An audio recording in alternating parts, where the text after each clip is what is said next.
Okay, Assalamualaikum dan selamat sejahtera pelajar 2A2. So, hari ini cikgu nak terangkan lebih lanjut tentang pembersihan dan juga pembekalan air. Okay, so stay tune guys. Okay, so tengok sini.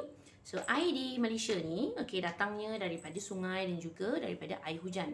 So, air itu perlu dirawat, okay, untuk singkirkan bau, rasa dan juga mikroorganisma di dalam air yang kotor tu sebelum sampai ke rumah awak. So, macam mana kaedah pembersihan dia? Ada 4. Okey, ada 4. So, yang pertama sekali, okey, pendidihan, okey, untuk bunuh mikroorganisma. So, macam mana? Didih je lah air tu. Okey, yang kedua, pengklorinan. Kita titikkan atau masukkan klorin, okey, klorin ke dalam air air paip pula dah. Air hujan dan juga air sungai tadi yang adalah masuk dalam logik kita tu untuk membunuh mikroorganisma. Kemudian dia akan pergi pada proses penerasan. Okey, penerasan tu dia macam tapis, tahu tapis? So dia ada banyak peringkat. Okey, peringkat dia.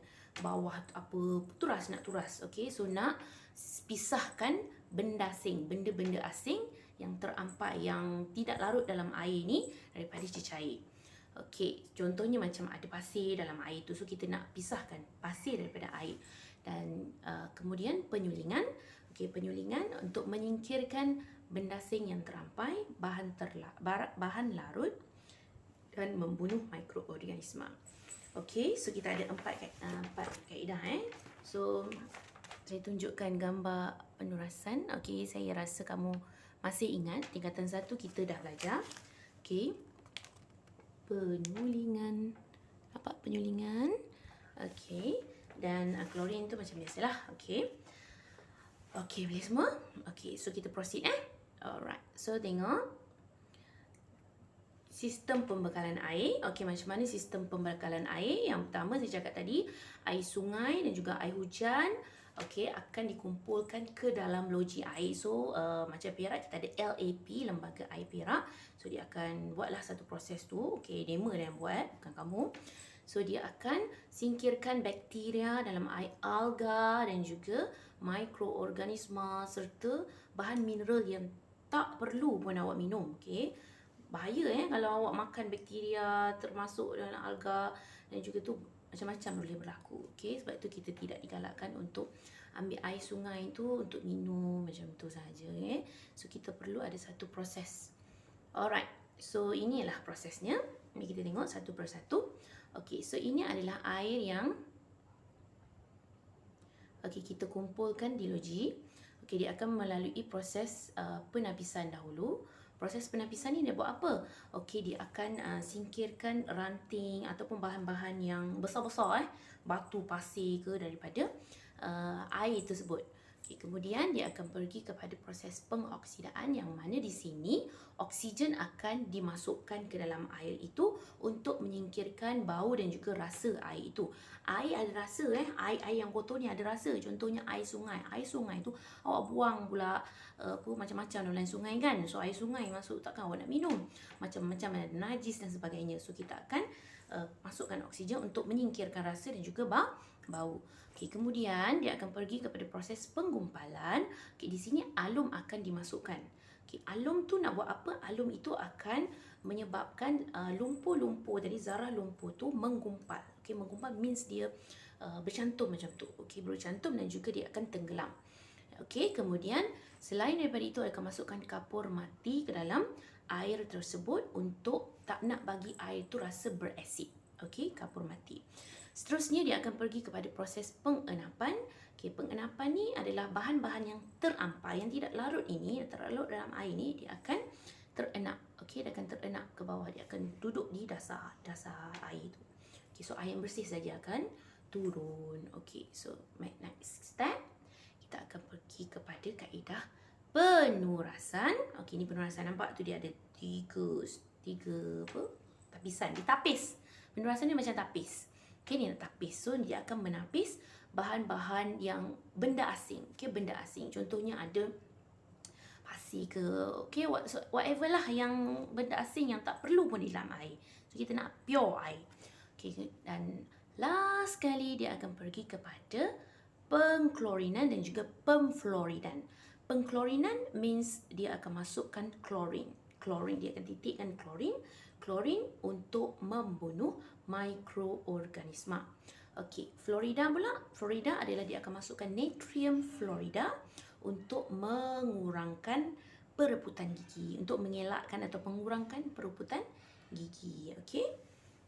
Right. Dan kemudian dah selesai tu, dia akan salurkan ke tangki air bersih dan akan dipampkan ke mana? Ke rumah-rumah. Hantarlah ke rumah awak melalui jalan, jalan kan? Okey, sampai rumah awak air yang bersih. Tapi bersih di Malaysia tidaklah bersih yang 100%, maksudnya awak boleh minum terus daripada air paip. Tidak, okey. Kita masih lagi tak mencapai teknologi yang macam Jepun dan juga Amerika. Jadi Jepun dan Amerika, air diorang daripada paip tu diorang terus boleh minum. Kerana teknologi diorang memang sangat hebat. Okey, diorang terus macam ibarat macam air kowe. So diorang terus minum daripada air paip diorang. Okey, teknologi diorang sangat hebat. LAP diorang tu sangat hebat. Okey, lembaga air diorang sangat hebat sampai boleh membina teknologi macam tu. Sebab itu dalam drama-drama orang putih, awak perasan diorang nak minum air, makan ubat dan sebagainya, diorang terus ambil air paip. Perasan tak? So air paip diorang telah terawat sama macam air kowe kita. Alright, so itu adalah proses-prosesnya. Okay, so hari ni saya nak awak buat sekejap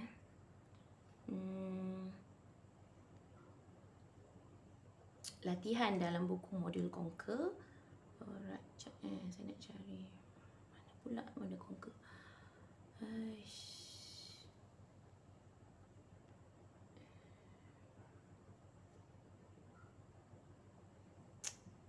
Allah, mana saya punya ni? Oh, okey. Saya ingat cikgu sebenarnya. Okey. Allahu Akbar. Okey, saya tengok ya guys. Alright, saya tengok sini. Okey, so tengok buku modul Conquer awak muka surat 69. So ini kena buat. Dan juga yang atas tu nombor 1 kena buat. So ada kelebihan dengan kekurangan dia. Okey, tengok situ. Untuk penurasan, kelebihan dia, sebab saya tak nyatakan kelebihan dalam nota dalam penerangan saya tadi. So dengar penerangan saya sekarang ini supaya awak boleh tulis latihan. Okey, penurasan, kelebihan dia yang pertama, dia dapat menyingkirkan zarah pepejal. Okey, menyingkirkan zarah-zarah pepejal. Kelebihan dia. Kekurangan dia adalah dia tidak dapat membunuh mikroorganisma. Tak dapat bunuh mikroorganisma. Walaupun kita tapis air tu tak dapat membunuh mikroorganisma. Buat 1 poin sahaja. Okey, penyulingan pula. Okey, penyulingan dia punya tu kelebihan dia dapat membunuh mikroorganisma, tetapi kekurangan dia adalah mahal. Okey, teknologi tu mahal. Alright. Seterusnya, pendidihan. Dia dapat juga membunuh mikroorganisma, tetapi dia juga memerlukan tenaga haba. Kekurangan dia memerlukan tenaga haba. Kejut. Okey. Seterusnya.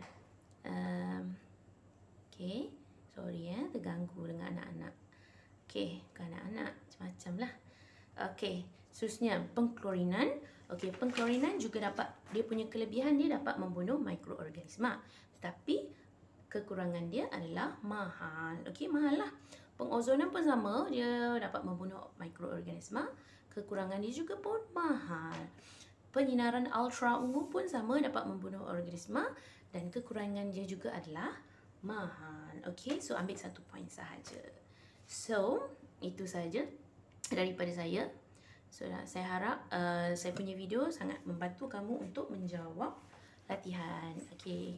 Bye dan Assalamualaikum.